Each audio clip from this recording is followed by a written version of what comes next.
Boa noite, pessoal. Bora lá Boa noite. Boa noite. para mais uma aula. Hoje, seguindo o que a gente esperava aqui do curso, né? Deixa eu ver qual que é o número do módulo. Módulo 5, né? É referente a coleções, listas e mapas, né? O que é essas listas e mapas aí em Java? Bom, coleções e estruturas de dados. Primeira estrutura de dados aí que a gente tem no Java é o vetor fixo, chamado de array. Né? O conceito dele é que é uma estrutura muito básica, ele tem um tamanho fixo, que é uma desvantagem que ele tem, né? E a gente pode pensar nele aqui como uma caixa de ovos, que, por exemplo, tem uma dúzia de ovos, que é 12, né? Ou meia dúzia, que é 6. Então a caixa de ovos ela nunca vai ter um número a mais ou um número a menos, ela vai ter um valor fixo de possibilidades ali, né? Ela tem um número exato de espaços, índice vai de 0 até x, por exemplo, né? E não pode nem aumentar nem diminuir o tamanho desse número de espaços que tem ali. A vantagem que o array tem é que ele é muito mais rápido para leitura e a gente consegue acessar direto os dados dentro da lista via índice, né? Esse aqui é um exemplo aqui de, de um array sendo declarado e o tamanho dele é 4. Né? Vamos fazer isso na prática também, para a gente conferir. Vamos aqui no IntelliJ, criar um projeto referente a esse módulo aqui. Listas e mapas. Vamos aqui, esperar ele abrir.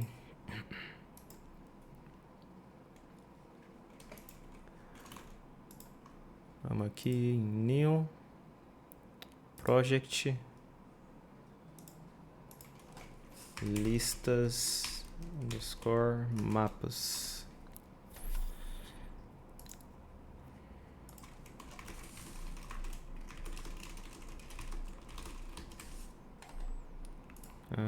This window. Beleza. Expande aqui, main, Java. Aqui dentro de Java vamos criar uma classe que vai ser a nossa classe main. PSVM. Só uma observação também aqui. Sobre a classe main e sobre o método main, tá? O que acontece? Essa classe main aqui, isso aqui é a classe, né? Tudo que está aqui é referente à classe main. E esse aqui é um método que é o método responsável por executar o código, né? Que é o método main aqui. O nome dessa classe ela não precisa ser main para ser uma classe que tem esse método main que executa os códigos, tá? Por exemplo, eu posso criar a classe teste 123, só de exemplo, né? E essa minha classe teste 123, uma classe qualquer, ela pode ter o método main, que é um método que permite a execução de códigos, tá? Então, eu uso o nome main para classe só por uma questão de padronização para mim saber que essa classe é a main, mas não necessariamente ela precisa chamar main, tá bom? Só uma observação. Deixar aí caso tenham dúvida referente a isso, para não acabar confundindo, porque tem main aqui, tem main no método, né? Não é obrigatório ter main nos dois, não. Beleza, vamos criar então um array, igual naquele exemplo do slide. Como que a gente cria um array? Dessa forma aqui, ó. Primeiro a gente declara o tipo dele, no caso aqui é um int, poderia ser um double também, né? Põe o nome do array e põe esses colchetes aqui, né? E na frente eu preciso já instanciar ele. Que aí a gente coloca new, double, abre e fecha colchetes de novo. O que acontece? Olha só. Se eu não coloco um valor aqui dentro, ele fica dando erro. Array initializer expected. Então tem que ter um valor aqui. Esse valor é referente a quantos números vai ter dentro do array. Quantos dados, né? Não precisa ser necessariamente número. Aqui está double, mas poderia ser int, por exemplo, né? Aí aqui do lado de cá tem que ser int também. Poderia ser string, vamos ver string se dá certo também. Acho que string seria mais difícil. String também dá certo, né? E aí o que é o array? O array ele é um ele é um armazenamento que tem 4 slots, né? 4 espaços aqui do que eu quiser armazenar. E aí ele tem os index. Os index são as posições desse array, né? Quer ver? Vou fazer um jeito até mais simples de entender aqui. Que é por aqui, ó. Vamos criar aqui isso aqui. Aqui tem as posições. 0. Vou fazer certinho não, mas só para vocês entenderem. 4. Nesse caso aqui não está reto, mas beleza, tranquilo. Vamos finalizar aqui. Então, aqui o lado de cima é referente ao índice e o lado de baixo é referente ao valor que vai ser armazenado. O que pode confundir? Os índices vão começar sempre no 0, tá? Então, a primeira casa aqui ela é referente ao índice 0, a segunda casa é o índice 1, 2 e 3. E o valor que eu vou armazenar pode ser qualquer valor, né? Pode ser o valor de notas mesmo, 4.5, 7.8, 9.3 e 6.0, por exemplo. Então, os valores pode ser qualquer coisa desde que eu declare o que é. E os índices vai de 0 a 3, né? Então tem 4 valores, no caso aqui, né? 4 slots, começando pelo 0. Então vamos colocar dados nesses índices, né? Como que a gente coloca os dados nesses índices? Nota, aí eu abro colchetes e coloco 0. 0 é a posição, é a primeira posição do array. Nota 0 vai receber, aí aqui no caso está string, deixa eu colocar double de novo. Porque vamos armazenar valores com ponto. 4.5, 7.8, aí nota na posição 1, 7.8, nota na posição 2, 9.3 e nota na posição 3, 6.0. E aí vamos criar um for aqui, né, para percorrer esse array. Int i igual a 0, a condição de parada dele é enquanto i for menor ou igual a 3, pode ser só menor que 4, né, e mais. De forma que ele começa, o i vai começar no 0 e vai até o 3, né? Que ele vai dar igual a 3, aí é a última repetição. Vamos pôr um salt aqui. Nota, e aí eu ponho aqui. Nota, que é o array. Abre colchetes, com a diferença agora que para percorrer cada posição desse array eu vou colocar o i aqui. O i vai começar valendo 0 e vai aumentando. Vamos rodar aqui para testar. E ele vai imprimir, ó.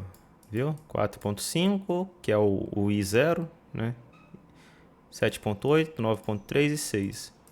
Outra forma também de tentar acessar esse valor ali seria colocando só um print ln aqui, um salt, nota posição 0, por exemplo, né? Ele vai imprimir esse do for, depois vai imprimir o nota para posição 0, que é o 4.5. Aí, ó, imprimiu aqui esse 4.5 separado, né? E o que acontece, olha só, se eu colocar a posição 4, que não existe, né? Isso é uma coisa que vocês podem acabar confundindo, porque aqui eu coloquei 4, né? Então, você vai pensar, vai de 1 a 4, né? Aqui tá 4, mas isso aqui é o tamanho do meu array, tá? Isso aqui não quer dizer que ele vai até 4. Na verdade, ele vai até 3. Então, vou tentar imprimir na posição 4, vamos ver o que vai acontecer.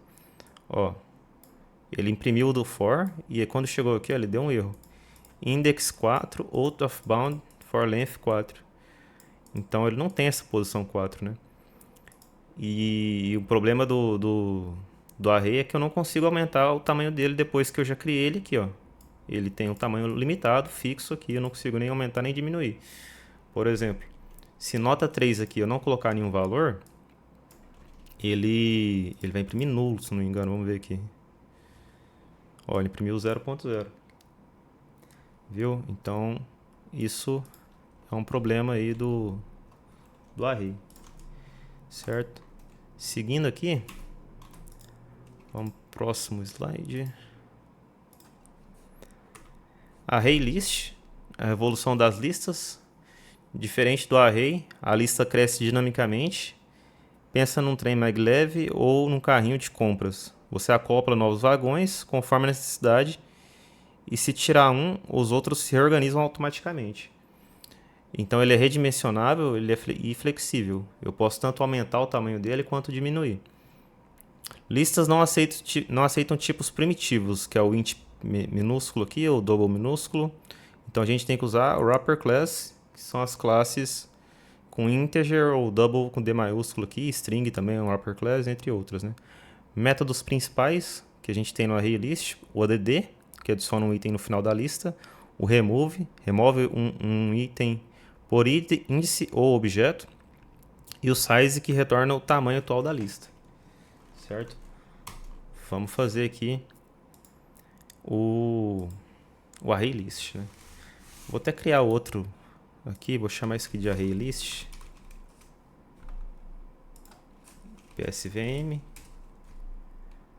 Aqui eu vou chamar esse cara aqui, eu vou refatorar. Deixa eu ver aqui.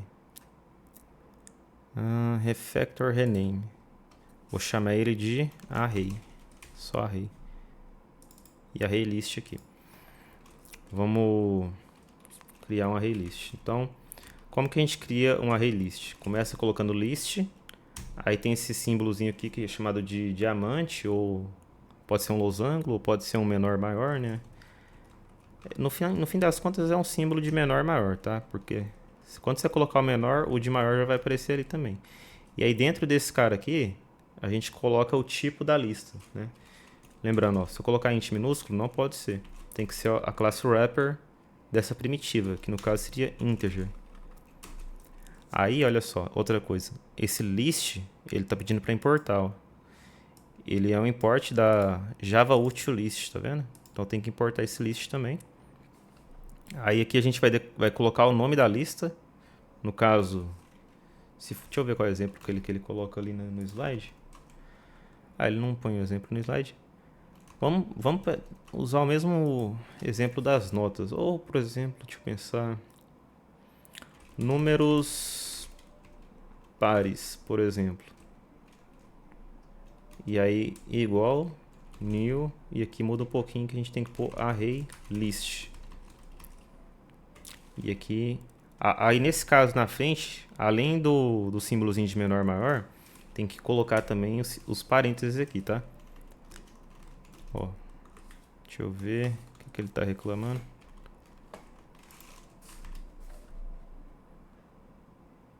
Expression expected. Então acho que esse aqui é aqui. Diamond operators not applicable non-parameterizer type. Remove. Não precisa disso. Replace constructor Java. Ele tava dando algum problema aqui, porque... Deixa eu ver isso aqui. Talvez no Java 21.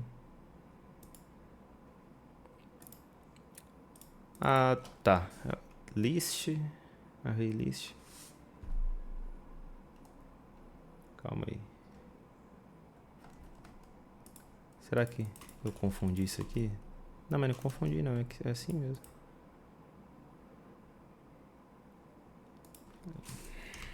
Deixa eu conferir aqui.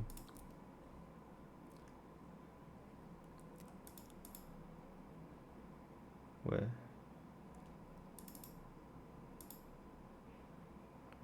Diamond is not applicable on non-parameterized type. Integer. Oxe. Deixa eu só conferir um negócio aqui.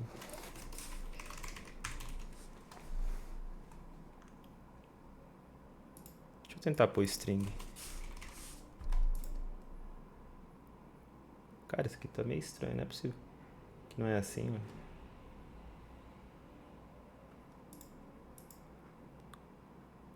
Ou talvez que tá nesse lugar aqui. Deixa eu testar em outra classe.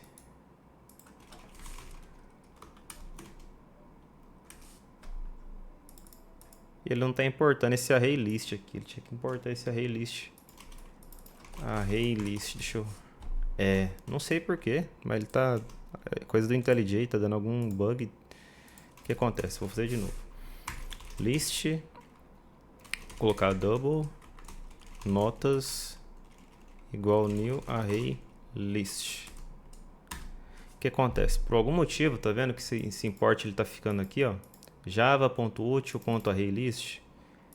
Ele precisa fazer o import do array list igual ele fez do list, tá? Então eu vou fazer manualmente aqui em cima.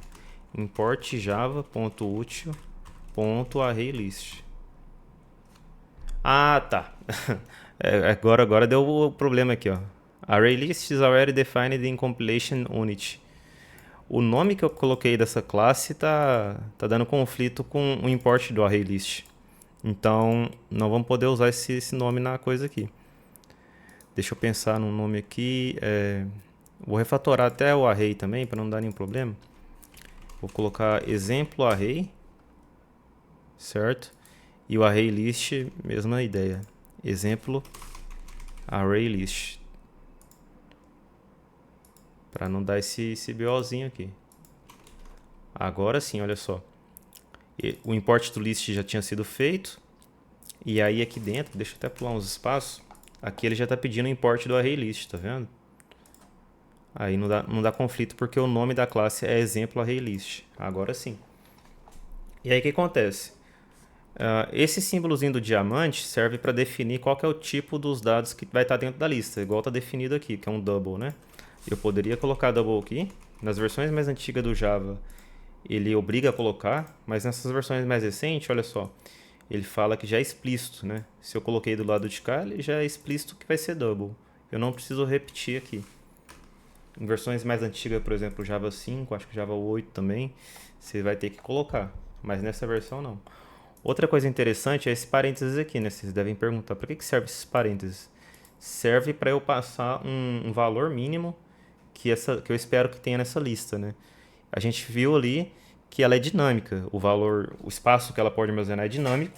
Eu não preciso definir inicialmente, mas se eu quiser, e é uma boa prática, definir já um valor mínimo, né? Eu posso definir, por exemplo, pelo menos um. Initial capacity, está escrito ali, né? Capacidade inicial 1. Então, pelo menos 1, ela já vai estar armazenada. Isso é interessante, por exemplo, para o tempo de execução, né? Durante a execução do projeto, quando ele instancia o ArrayList aqui, ele já vai alocar um espaço de memória, é uma coisa mais aprofundada, né? Mas eu vou explicar um pouco para vocês. O Java já vai alocar um espaço de memória do seu computador para que essa ArrayList tenha um espaço já reservado para colocar um número ali, um valor ali. Quando eu não coloco isso aqui, ele não reserva um espaço de memória para colocar os valores, né? Faz diferença? Nem tanto. Mas é interessante fazer isso. Ó, eu tirei lá o 1 e vou começar a adicionar os valores aqui, né? Como que a gente adiciona? Pelo método add. Add é semelhante, né, a isso aqui, ó, nota 0 recebe 4.5. A diferença aqui é que ele não está passando o índice onde vai estar adicionando, né? Ele já vai adicionar no índice 0 aqui, que é o primeiro índice da lista. Notas add, qual que é a próxima? 7.8. Notas.add 9.3. E o último aqui que eu ranquei sem querer, esqueci de voltar, era 6. Nota na posição 3, 6.0.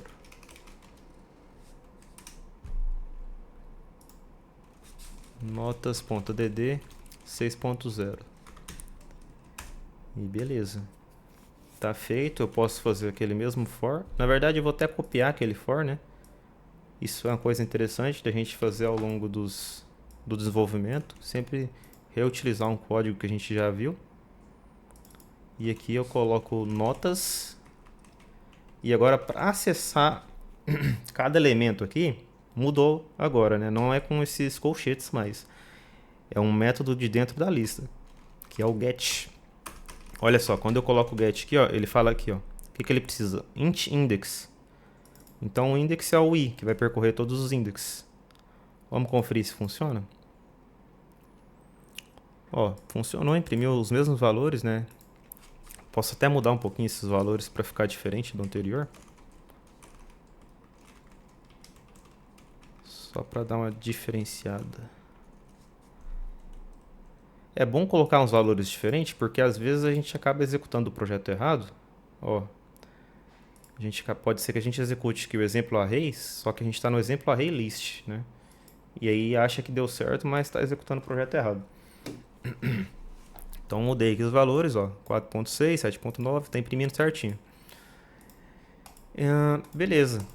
O que a gente pode fazer aqui? A gente tem algumas coisas que dá para fazer. Por exemplo, vamos conferir o que acontece se eu tentar imprimir, se eu dar um get no index 4 agora, igual a gente fez no array ali, né? Ele vai imprimir nulo, ele vai imprimir 0. Ó, ele deu erro. Index 4, out of bounds, mesma coisa do erro anterior, né? Mas nesse caso, o que mudou? Nesse caso, ele pode ter esse espaço de armazenamento, mas ele não tem um valor ali ainda, né? Essa é a diferença desse para o outro. Por exemplo, eu posso colocar aqui notas.dd. Deixa eu ver se eu colocar nulo, vai, olha só. Mandei adicionar um valor nulo só para ele reservar um espaço nesse index 4.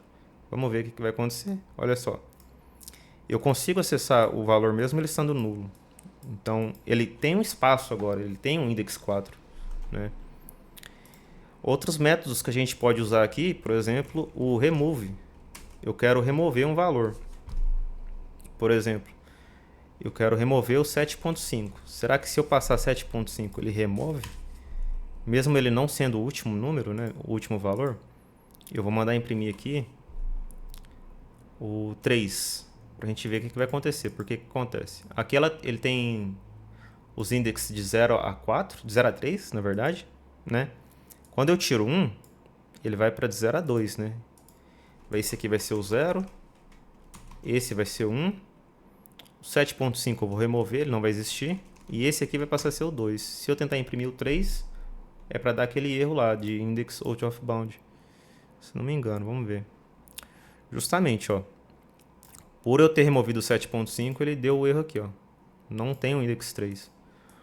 Vamos tentar remover aqui antes de passar pelo for, tá? Porque aí ele vai imprimir até o 6.8 e vai dar o erro depois que ele vai tentar acessar o index 3 aqui dentro desse for, né? Mas ele vai imprimir do 0 a 2 aqui, vai imprimir o 6.8, olha só. 4.6, 7.9 e 6.8. Ele removeu o 7.5.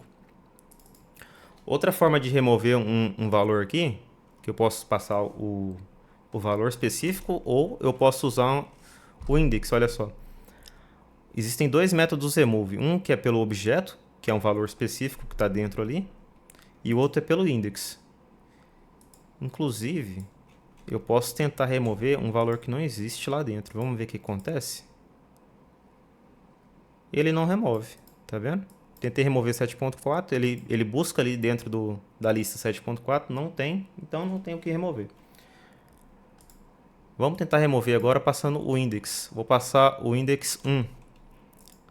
Vocês devem pensar, o index 1 vai remover o 4.6, né? Não, o index 1 remove o 7.9. Rodar novamente. Ó, 4.6, 7.5, 6.8. E aí deu erro de novo, porque a minha lista tem um tamanho aqui, o meu for, né, tem um tamanho aqui de 0 a 3. Outro método que tem no ArrayList é o size, né? Notas.size. Size. E aí tem que dar um sort aqui para imprimir esse size.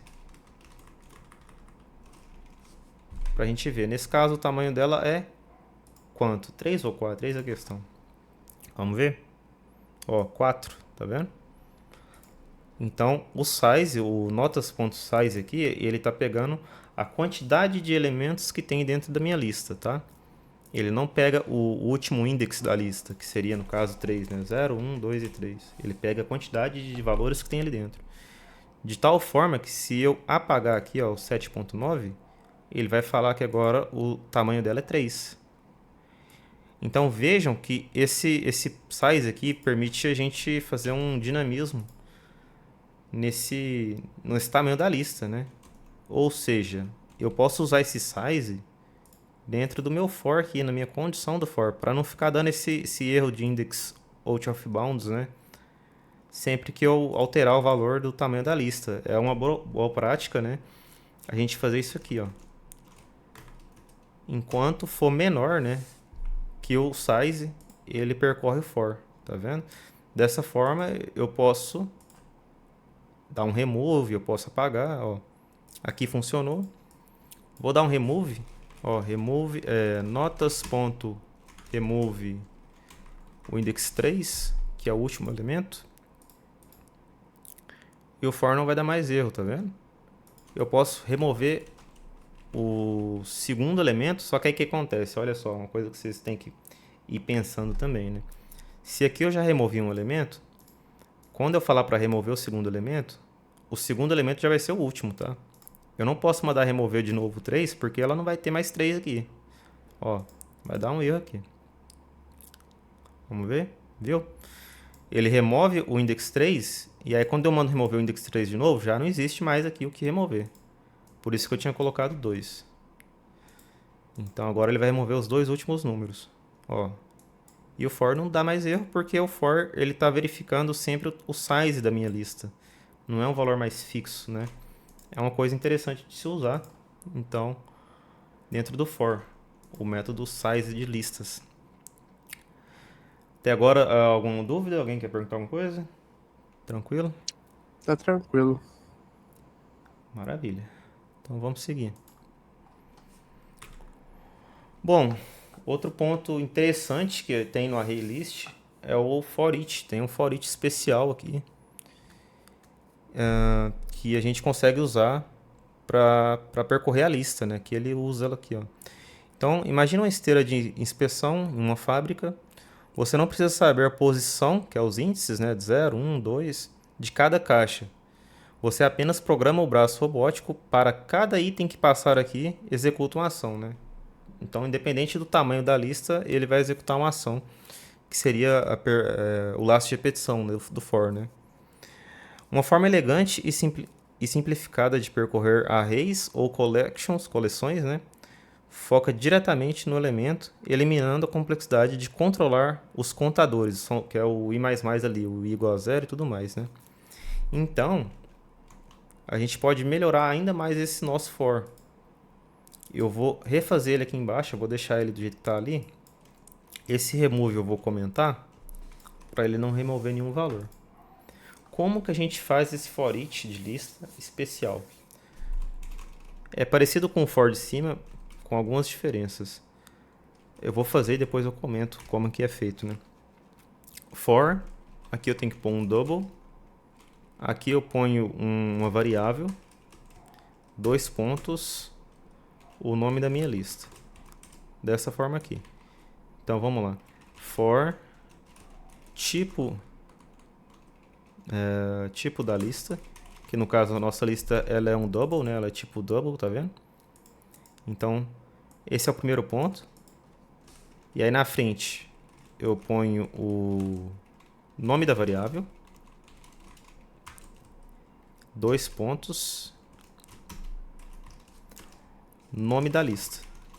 É dessa forma que a gente cria um for each usando lista, tá? Então aqui, ó, mais uma vez, a minha lista ela contém elementos que é double, né? Contém valores double. Essa variável aqui eu posso colocar qualquer nome, é nome de variável. Eu coloquei nota no singular porque se a minha lista de itens chama notas, é interessante que no singular cada item da lista chame nota, né? Poderia pôr ABC, é variável, tá? Qualquer nome aqui serviria, qualquer nome. Mas para ter mais relação com o que eu estou fazendo, eu coloquei nota no singular, porque tem muito a ver. 2 pontos, essa é a separação, e eu coloco o nome da minha lista na frente, notas. Se a minha lista chamasse ABC, eu teria que colocar ABC aqui, viu? É o nome da minha lista que eu ponho aqui. E isso serve para qualquer tipo de lista, tá? Por exemplo, eu vou criar um outro tipo de lista aqui, string, e a gente cria o for dela. List string nomes, que é o nome que eu quero pôr na minha lista, recebe new array list. Eu vou fazer o for. Qual que é o tipo da variável da lista? String. Qual que é a variável que eu quero usar para percorrer cada item da lista? No caso, se ela chama nomes, eu vou usar nome, no singular. 2 pontos, nomes, que é o nome da minha lista. Pronto. Dessa forma aqui a gente faz esse for. Por que esse for é bem mais legal que o for de cima? Porque esse for aqui, eu tenho já a variável no singular para mim poder imprimir. Eu não preciso me preocupar com incrementar, com instanciar um i qualquer, um valor de i igual a 0. Não preciso preocupar se ele vai ter mais 10, se ele tem o i mais mais aqui, nada disso. E aí eu coloco aqui, ó, notas for each. E eu mando imprimir a minha variável no singular que vai armazenar o valor da nota. Vamos rodar aqui.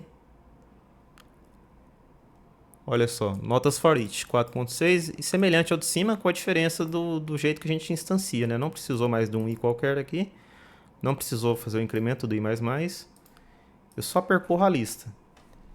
Então fica bem mais dinâmico isso aqui, bem mais interessante que o for de cima. Bom, isso foi o ArrayList. E aí vocês depois, quando vocês forem testar, né, vocês podem instanciar qualquer tipo aqui. Inclusive, uma observação aqui, se eu criar uma classe qualquer, uma classe, por exemplo, sei lá, a classe guerreiro lá daqueles exercícios, e aí essa classe tem o private int força, eu posso ter uma lista de guerreiro. Olha só que incrível. List guerreiro, que é a classe que a gente criou ali, guerreiros, recebe new array list. Olha só. Aqui dentro da lista aqui eu posso passar uma outra classe que eu criei. Eu não preciso ficar preso ali no double, no integer, string e tal, né? Ou um boolean também. Uma classe que eu acabei de criar, que ela pode ter qualquer variável que eu quiser. No caso aqui ela tem só força, né? Que eu criei rapidão. Eu peguei e coloquei ela dentro da lista. Entenderam? Então, outro exemplo. Frutas. Frutas não, frutas que é string. Supermercado. Vamos fazer uma lista de supermercados. E aí aqui dentro eu vou colocar string nome. Imagina que o supermercado tem um nome, vai ter outras coisas, mas só um nome, né? Eu posso ter uma lista de supermercado. Olha só. Então, é infinito as possibilidades aqui, né? Eu posso criar uma classe para atender o que eu preciso, entenderam? Não precisa ficar preso só nas classes, nos tipos de variáveis principais, tá? E a gente vai realmente fazer isso, usar outras classes para poder percorrer uma lista de uma classe qualquer. Bom, próximo, vamos lá. HashMap, né? O que é o HashMap? Bom, aqui igual fala, ele faz uma busca instantânea, ele é bem melhor que o ArrayList, questão disso. Armazena dados em pares, chave e valor. A busca é instantânea se você souber a chave. Ou seja, é parecido até com o que eu fiz no desenho ali do coisa aqui do Paint, né? Só que aqui o que acontece? Ele tem um índice, no ArrayList ele tem um índice que é numerado, de 0 a 3 nesse caso. A diferença para o HashMap é que ao invés de índice, ele vai ter uma chave, né? E aí se você sabe qual que é o valor dessa chave, você acessa o valor instantaneamente. Ou seja, muito mais rápido. Vou voltar aqui.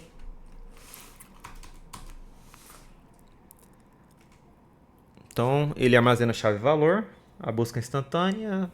Pensa numa agenda de contatos ou dicionário. Você não lê tudo para achar um número. Busca direto pelo nome, né? Acesso rápido e organizado. Regra fundamental. As chaves, que aqui chama keys, devem ser únicas. Se tentar inserir uma chave repetida, o valor antigo será sobrescrito pelo novo, né? Métodos principais é o put, que aí tem o K, que é aqui, a chave, e tem o V, que é de value ou valor. E o get, né, que eu passo aqui e aqui e ele retorna o valor para mim. Vamos criar um exemplo desse cara aí. aqui, né? Vamos de novo, new Java class, exemplo, hash map. Bom, psvm e vamos criar um hash map. Hash map dessa forma aqui.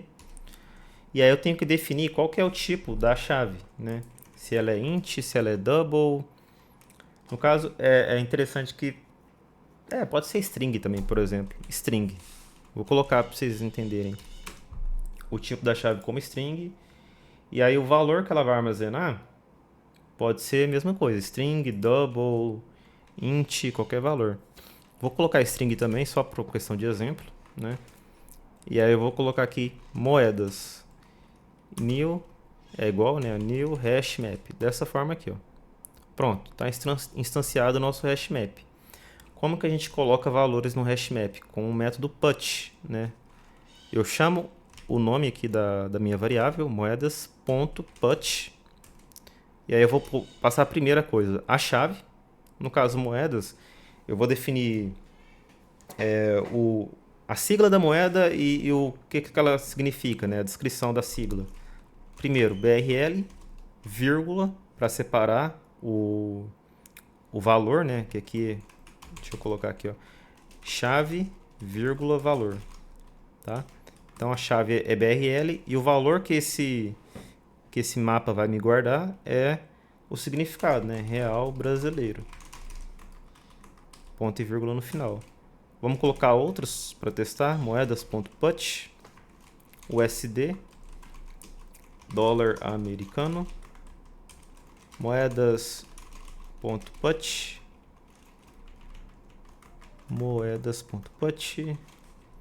Drex, por exemplo, real digital, moedas.put, tô colocando dois, eu acho que meu teclado tá duplicando o. BTC, Bitcoin, pronto, tá aí. Então, chaves e valores, né? Aí, para acessar um valor qualquer, eu preciso da chave dele. Por exemplo, vou dar um salt aqui. Quero acessar o BRL, né? Então, vou dar um moedas.get e eu passo a chave, que é no caso BRL. Vamos executar aqui o projeto. Olha lá. Ele imprimiu o valor real brasileiro. Se eu colocar uma chave que não tem valor, BRLX, por exemplo, ele acho que não vai imprimir nada, ó. Imprime null, tá vendo? Então, o acesso a cada item aqui é instantâneo. Entenderam? Eu acesso instantaneamente desde que eu tenha a chave, né, que guarda o valor. E aí o que acontece? Esse cara, para mim percorrer, fazer uma lista que percorre todos os dados, vai ser um pouco mais diferente, né? Fazer o for. Mas vamos fazer também. Outra coisa aqui. Se eu colocar moedas.put, igual estava escrito lá no slide, passar BRL, que é uma chave que já foi usada, e passar um outro valor para ela, olha só. Ele vai sobrescrever o real brasileiro aqui, ó. O valor que estava lá anteriormente. Olha lá, ó, teste novo valor. Então isso é uma coisa que tem que tomar cuidado, né? Porque se eu passar uma chave que já foi usada anteriormente, o valor anterior dessa chave vai se perder. E aí como que a gente percorre esses caras aqui? Porque cada um tem uma chave, né? Uma chave diferente. Mas de toda forma ele é um hash map, né? Eu posso percorrer todos os dados dele. Como que a gente faz isso? Vamos lá. For. Aí aqui. Deixa eu ver como é que tá fazendo o for. Tá for. Aqui eu uso um método do map, que é map.entry. E aí, olha só, ele pega aqui, ó, kk,vv, né? Que é a chave valor também. Então, o nosso map aqui, nosso hash map, ele é string string. Então, aqui eu passo string, vírgula string. E aí, aqui se entra, ele é maiúsculo, tá? Aí é maiúsculo. Tinha confundido.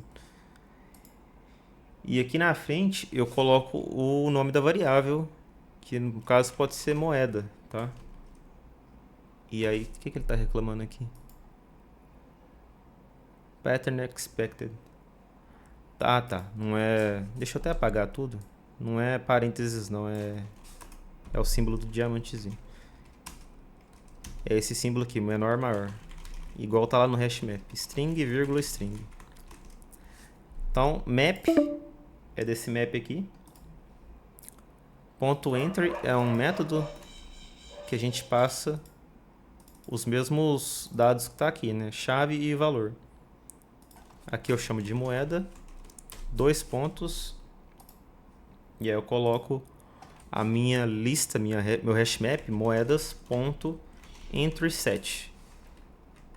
Tem que ser esse entrySet do hashmap ali, tá? E aí pronto, eu já consigo percorrer todos os valores ali, né? Então eu vou colocar aqui chave. E aí na frente eu vou acessar a chave da moeda. Seria moeda.getKey. E depois o valor dessa que está sendo armazenado ali, que seria moeda.getValue, viu? Vamos executar aqui, vamos ver. Olha lá, chave BTC, Drex, USD e BRL. E aí aqui ele ficou na sequência ao contrário, perceberam? Olha só. O último virou o primeiro, o BTC que foi o último assim, inserido, ele virou o primeiro aqui, ó. E assim por diante, né? Então, isso é uma característica do hashmap, tá? Da forma que a gente fez o for aqui, ele imprime dessa forma. Então, é um ponto a se observar, né? Não chega a ser um problema, mas é um ponto especial aí do hashmap. Beleza. Vamos lá. Hash7, parecido com hashmap, tá? O diferencial do hash7 aqui é que ele não permite duplicatas, tá? E a performance dele é equivalente ao hashmap. Aviso importante, o hash7 não garante a ordem em que os itens foram salvos. Para a ordem, use linked hash7 ou treeset, tá? Então, existem casos que eu preciso deixar os valores em ordem, né? Não é esse caso aqui, tanto faz a ordem aqui, né? Mas o diferencial do hash7 para o hashmap é que ele não deixa valores duplicados. O que isso quer dizer? Eu posso colocar aqui, ó, moedas.put BTC2, a chave é diferente, tá? Lembrem-se disso, chave diferente, mas o valor eu posso pôr o mesmo, olha só. E aí se eu executar, olha só, tem o BTC2 aqui, que tem o BTC em cima, que era o último, e o BTC2 que veio para baixo, mas o valor é o mesmo. Então vamos criar aqui um hash7. Exemplo hash7. E o que eu vou fazer, né? Eu vou basicamente copiar o hashmap e vou mudar para hash7. Ele é muito parecido. Vamos ver. Copiei todo o código que estava dentro do PSVM, do Public Static Void Main. E aqui onde está hashmap, eu vou colocar hash7. Vamos ver. Ó, já tem uma diferença aqui, né? No hash7 ele não está deixando eu colocar 2 argumentos, então ele não tem chave valor. Certo? Vou apagar um dos argumentos, vamos ver. Parou de dar erro.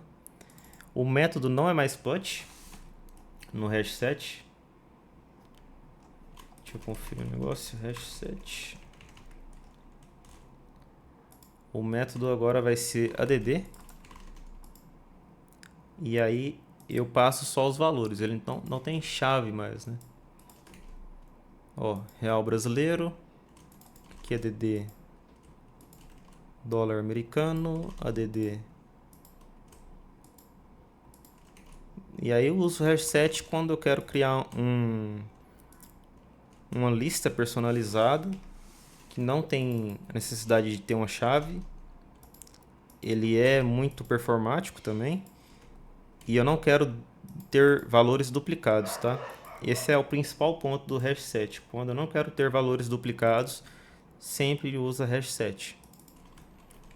E aqui vai ser moedas. Para mim acessar o valor, cadê?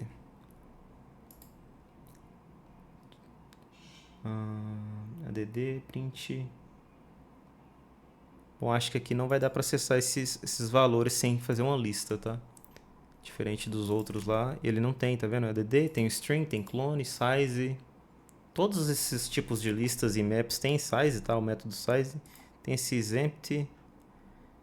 Mas eu não consigo, nesse caso, acessar um valor específico do hash set sem percorrer uma lista, tá? E aí eu preciso fazer um for, que é um for até tranquilo de fazer. For, parecido com o for each lá que a gente tinha visto lá.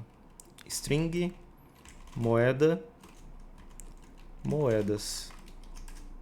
Pronto. Viu que eu coloquei Bitcoin 2 vezes? Vamos ver se vai imprimir Bitcoin 2 vezes. Vou colocar o print aqui e só moeda, que é a variável do singular. Olha só. Dólar americano, real brasileiro, Bitcoin e real digital. Tá vendo? Ele não imprimiu Bitcoin 2 vezes. E outro ponto que a gente pode ver é que a ordem ficou totalmente diferente do que a gente tinha adicionado, né? Dólar americano, aqui o primeiro era real brasileiro. Real brasileiro foi para segundo, ele era o primeiro, trocou com o dólar. Real digital, que era o terceiro, foi para o último. O Bitcoin, que era o último, foi para o terceiro. Então, quando você não precisa se preocupar com a ordem, dá para usar hash set também. E aí essa é a ideia do hash set, né? É não duplicar valores, não ter valores duplicados. Bom, então é isso, né? Aqui está um cheat sheet, que é uma tabelinha para a gente relembrar cada item, diferença entre eles, né? O array, quando você sabe exatamente o tamanho e não dá para nem aumentar nem diminuir o tamanho, né? A gente define logo no início o tamanho dele.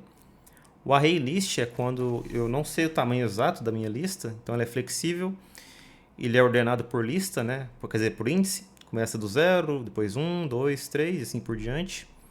Hashmap, ele permite buscas rápidas desde que eu saiba a chave, né? Eu passo a chave e ele me retorna o valor muito mais rápido do que o array list. Imagina o seguinte, para vocês entenderem o que é mais rápido, né? Imagina que um array list tenha 1 milhão de nomes e eu quero acessar, sei lá, um nome específico por CPF, por exemplo. Nesse 1 milhão de nomes, eu vou ter que percorrer um por um até achar o nome que eu quero. No hashmap, se eu sei o CPF da pessoa e o CPF está vinculado com o nome, eu passo o valor, que é a chave no caso, né, que é o CPF, e eu retorno o valor, que é o nome da pessoa. Então esse hashmap é muito interessante nesse caso. E o hash set, quando não permite duplicados, né? Justamente também a questão do CPF. Eu não posso ter duas pessoas diferentes, com nomes diferentes, com o mesmo CPF. Então, poderia ser um hash set, né? Que eu, assim como o hashmap, quer dizer, diferente do hashmap, ele não tem o valor, ele não tem a chave, ele não guarda um key, mas ele tem o valor que seria os valores de CPF, no caso, sem duplicar, tá? E o método aqui ele é igual o do ArrayList, que é o add, né? set.add. Então é isso, pessoal. Esses são os 4 tipos aí de lista e map, né? Que no conglomerado aqui deles chamam-se collections. Maravilha? Oh, beleza. Conseguiram, acho que fazer, eu fiz um pouco rápido, né? Talvez não conseguiram fazer junto comigo, mas deu para entender tudo? Deu pra entender. Tava Ó, acompanhando, eu tava escrevendo também. bom, bom. Alguém tem alguma dúvida? Tranquilo. Tranquilo. Beleza, então vamos. Opa, a Dar tem alguma dúvida? Não, tranquilo. Beleza. Vamos subir aqui pro GitHub. O nome é listas mapas. Vamos aqui criar o repositório listas mapas. Mapas? Eu pus no plural? Pus. Pequenos milagres. Isso é realmente maravilhoso. Copia aqui. Eles Dar, tá desmutado aí o microfone. vidas. Valeu. Aqui no terminal, né? Ele, ó, mais uma vez está aqui no run. Vou pro terminal. Ele já está lá na pasta. Git init. Cola aquele comando para vincular o repositório local do remoto. E aí Segue os comandos normais, né? Git status para conferir, git add ponto, git commit -m, abre aspas, feature, listas e mapas em Java. Vou pôr assim. E git push. Que é esse comandozinho inteiro aqui. Então é isso, pessoal. São os dois tipos de lista, né? Que é o array list, que é esse cara, e dois tipos de map, que é o hash map e o hash set. Beleza? Então fechou.